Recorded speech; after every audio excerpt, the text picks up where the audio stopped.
Hari Om. Start with a prayer.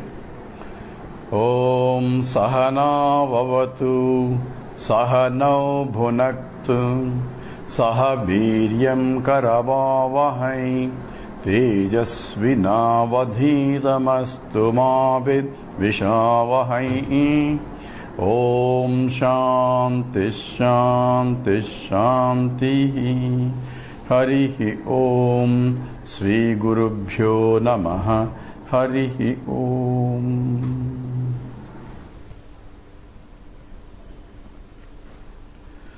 We are analyzing the Mahavakya, essentially a Tattvamasi statement that you are that. We went to exhaustive analysis. What is scripture means by you or I am from the point of student? What is that I am? So we first analyze who is that I am that's being pointed out, and then we went to analysis of that which is the whole universe and what is that universe that I am trying to analyze or equate to. So in this we need to understand a little bit. So we are looking at the Jagat point. We'll come back to the Ishwar also. So we're looking at the Jagat point, and Jagat means the world. World is objects, and all the objects are essentially perceived, and existence pervades the all objects, and that's how we went to exhaustive details. And in the last lecture, we analyzed that subject has to come into picture to establish the existence of the object. So even though objects are inert, that I have a subject has to prove that it has to be conscious of the existence of the object to say that object exists. And non-existent objects obviously he cannot be conscious of. So whatever he is conscious of obviously has to be existing, has to be there in that form, and that objects in the form as though transmitted as the thoughts in the mind, and the thoughts in the mind are known by the subject as ahamvritti. So ahamvritti and idamvritti.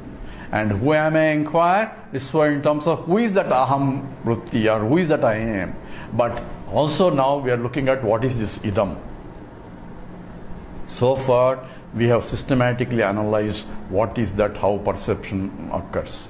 Now the question is, how exactly this knowledge takes place has to be understood. We thought that there is idam and aham, there is an inert existence and I am conscious entity, and they are becoming together.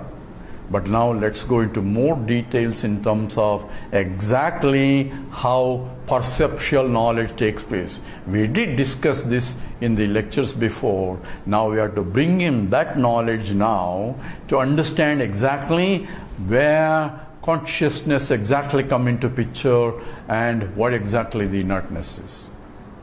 Number one, when I say there is a chair out there, what exactly I am seeing? What I am seeing essentially, I am seeing the attributes of the object. I am not seeing the substantive, because the senses can only know the attributes of the object. So the form and colors eyes can see, and ears can only hear. So these are Shabda, Sparsha, Rupa, Rasa, Gandha. These five aspects of it: the sound, Shabda, Sparsha, the touch, Shabda, Sparsha, Rupa, the form, and the Rupa includes colors also. So Shabda, Sparsha, Rupa, Rasa, taste, Gandha, smell. These are only five sense organs that I have, and these five sense organs will gather the five attributes of the object. This is all we discussed from the theory of pramana, how knowledge takes place. Now let's go into even more details of what exactly I am seeing. When there is a chair, and when it is completely dark, I cannot see there is a chair there because I cannot see. So even though chair form is there, even though existence of the chair is there, I cannot see. Therefore, I cannot establish the existence of a chair. For me to do that, I need a light. So when I turn the light on, now I can see all the objects in the room. So when I say the chair is, now I can see the chair, because why? The light is there for me to see the chair. Without the light, I cannot see the chair. Now the existence of the object is established by what? By first presence of the light there. Now this external light is only illumining the object, but what exactly I am seeing, I say it is a chair which is different from a table. Am I really seeing the chair? This question we posed before. What science says is where exactly absolute truth also is where, because the light falls on the chair and that reflects, the chair reflects the light, and the reflected light forms in my retina an image of the chair as based on the reflected light only. So only the frontal projection of the chair is seen as an image, because the back side that is light forming on that is not coming to me. Therefore I have to imagine the rest of it. And fortunately the God has given me two eyes. It's called stereographic projection, where there is a 7 degrees apart, where left eye versus the right eye, the vision is at a different angle for me to see the three-dimensional perspective of the chair. So 3D vision comes because I have the capacity to see because of the two eyes. Similarly, the 2 ears, I have stereographic sound also I can notice. Sound coming from one direction, the other sound is coming from the other direction. So directionally different I can establish because I have 2 ears also. Same way, the perception of 3D is possible because of what I am seeing, but fundamentally what I am really seeing is not the chair. What I am seeing is only attributes of the chair, which is form. Now let's go into the detail again. Do I really see the form of a chair? What I am seeing is only reflected image of the form, not the form. Form remains with the chair only, because it's a property of the chair. So property and locus cannot be separated. So form doesn't come to me directly, only the reflected form is only coming. Now imagine, when I say the world is, only I am seeing the attributes of the object. Attributes also cannot be separated from the object. What I am seeing is only reflected attributes of all the objects only. From that I say there is a chair which is different from a table. Therefore, number one, I am not really seeing a chair. What I am seeing is only reflected image of the light. Light has to fall. That's why I need a light. Light has to fall and then get reflected. Only light is forming. It's only shades of lights in the retina. What I am seeing is only light, not even a chair. So in every perception of every object, we say a whole world is inert. How do you know? I am seeing. That is a direct perception. And Anumana Pramana also based on Pratyaksha for validation.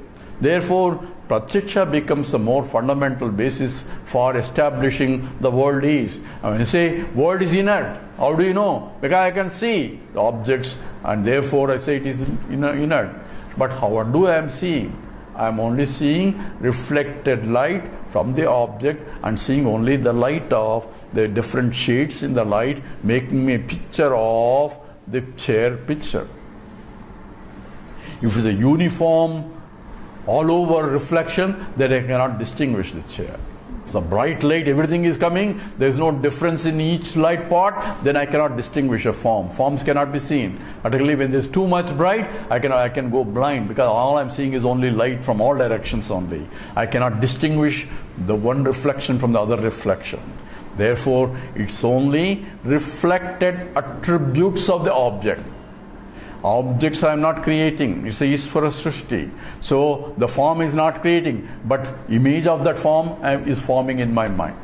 And that is translated into vritti, a thought in my mind, for me to know that there is a chair. So every thought that form, a vritti, which is nothing but thought, thought is transformation of the attributes as gathered by my senses, depending upon the capacity of my senses and the object that I am seeing. If my senses are defective, then the image also is defective. Therefore, my perception of the object is different from what it is. So I never see what it is. I see what I can see through the five senses. And that is an aspect to be understood in this analysis. Now, what I really see is only forming a thought, as the chair thought is nothing but a reflected image transformed into, by software process, by code that Lord has provided, into a subtle thought in my mind.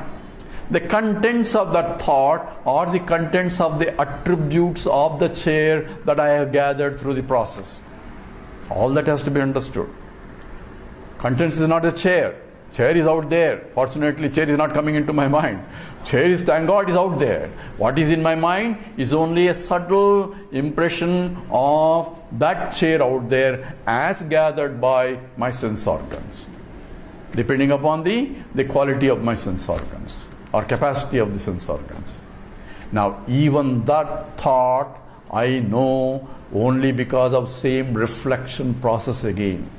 I already said the consciousness which is all-pervading, which is Sakshi, is reflected on the mind, and the reflected is called Chidabhasa. That reflected is further reflected, and when the thought rises in the mind, then that thought, that light of consciousness which is falling on the mind, now further falls onto the thought and getting reflected.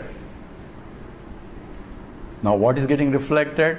It is the light of consciousness. Light of consciousness is just consciousness only. We are calling it the light. It's only pictorial representation, because we know through light only we see everything. But through consciousness only we are conscious of everything. So it is as though it is as the light of consciousness. That's why we put it as a Jyotihi. It's called Jyotir Jyotihi. It is that light which reveals all the lights.